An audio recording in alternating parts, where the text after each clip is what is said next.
Thomas Soto, 6h-9h sur Europe 1. Le débrief de la matinale, les temps forts de ce que vous avez entendu ce matin sur Europe 1. La France accueille ce matin, dans quelques heures, 200 réfugiés qui sont visiblement très heureux d'arriver chez nous, comme a pu le constater notre reporter Sandrine Prioul. Elle était à leur côté quand ils sont partis de Munich. Écoutez, c'était à 7h.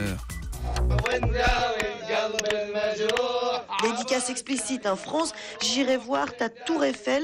France, nous mangerons du bon pain. France, nous trouverons un médecin pour soigner nos cœurs. Autre déclaration d'amour, celle de Nourf, qui ne parle que l'arabe, mais depuis qu'il sait que c'est la France qui va l'accueillir, il se lance. Merci France, merci Fabius, merci Angela Merkel. Oh, je t'aime France. Le conseiller spécial pour la planète de François Hollande auprès de l'ONU, Nicolas Hulot, était ce matin mon invité pour l'interview Vérité d'Europe 1. Écoutez comment il résume la COP21, la conférence sur le climat qui sera lancée en quelque sorte demain à l'Elysée. Je vais vous livrer une petite phrase qui m'a été adressée d'une manière très émouvante quand j'étais au Maroc pour recevoir la contribution marocaine par une représentante d'un État africain. Elle m'a dit « Monsieur Hulot, n'oubliez pas de dire aux dirigeants qu'à Paris, vous allez décider de qui va mourir ou pas. » Voilà. Donc si vous me demandez quelles sont les conséquences, eh ben, les conséquences, elles se traduiront dans des centaines de milliers de victimes, parce que plus l'on attend, plus l'addition est lourde pour les pays les plus vulnérables. Combien de sommets pour constater encore et toujours la même chose et voir qu'ils font semblant de faire bouger les lignes, écrit Déméter07 sur Twitter avec le hashtag un matin. Et à propos de Fessenheim, où Nicolas Hulot était plutôt prudent sur la date de fermeture de la centrale, tergiversation de Nicolas Hulot sur la fermeture de Fessenheim, dommage, écrit Mirico, qui est vice-présidente du conseil régional Nord-Pas-de-Calais, développement durable, Europe Écologie Les Verts.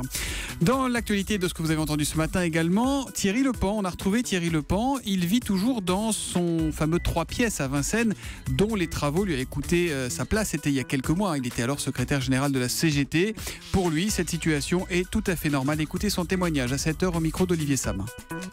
C'est d'une part la tradition dans la CGT. Quand un dirigeant remet ses fonctions et qu'il n'a pas trouvé de nouvelles responsabilités ou un nouveau job, on fait en sorte que le dirigeant puisse vivre entre deux périodes de travail. Et puis, pour licencier quelqu'un aujourd'hui, il faut qu'il puisse faire une faute. C'est valable aussi à la CGT. Je n'ai pas commis de faute. Donc, bénéficie, entre guillemets, du logement de fonction jusqu'à temps que je retrouve une activité professionnelle, sans doute dans les prochaines semaines. Thierry Lepan, qui s'est donc confié à Olivier Samin, interview que vous retrouvez en intégralité sur notre site europe1.fr. Raphaël Antoven a été très inspiré ce matin par les nouveaux paquets neutres, ces paquets recouverts d'énormes photos de poumons noirs ou de dents pourries, mais sur lesquels ne devrait plus figurer la marque, en tout cas si la loi santé est adoptée telle que le souhaite la ministre Marisol Touraine, ces paquets qui montrent les dangers du tabac. Saint Thomas, vous ne croyez que ce que vous voyez. Votre foi dépend de la marque des clous sur les mains du Christ. À vos yeux, la photo des chairs pourries donne du corps à ce qu'on sait déjà. Eh bien exactement, mon vieux. Eh bien voilà, ce qui sous-entend, Saint Thomas, que pour vous, la vérité doit être obscène pour être entendue. En revanche, quand on dit la vérité, il faut dire toute la vérité, sinon on ment par omission. Et c'est quoi alors toute la vérité ? Toute la vérité, c'est que fumer tue. Mais ne pas fumer ne rend pas immortel pour autant. Et alors la morale de l'info ? La morale de l'info, c'est que vivre tue, Thomas. Mais il n'y a pas le feu.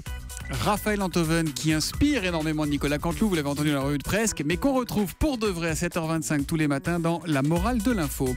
Et puis Elisabeth II deviendra cet après-midi la reine britannique ayant régné le plus longtemps. Eh bien figurez-vous que la Queen a visiblement un point commun avec Nicolas Canteloup. Tiens, écoutez la journaliste spécialisée dans la famille royale Isabelle River. Elle travaille chez Point de Vue Images du Monde. C'était à 6h45 dans Europe 1 vous répond. Dans l'intimité, c'est une femme qui a beaucoup d'humour, qui est connue dans sa famille pour le talent qu'elle a pour les imitations. Elle imite très bien et avec beaucoup de brio, notamment les grands personnages qu'elle rencontre dans le cadre de ses obligations officielles. Elle fait beaucoup rire et puis c'est surtout une femme qui est très attachée à sa famille, contrairement à ce qu'on a pu lire et écrire ces dernières années. Point de Vue Images du Monde, mais Point de Vue, parce que ça fait 20 ans à peu près, donc je suis désolé. Vous réagissez à la matinale sur Twitter avec le hashtag un matin et sur europe1.fr.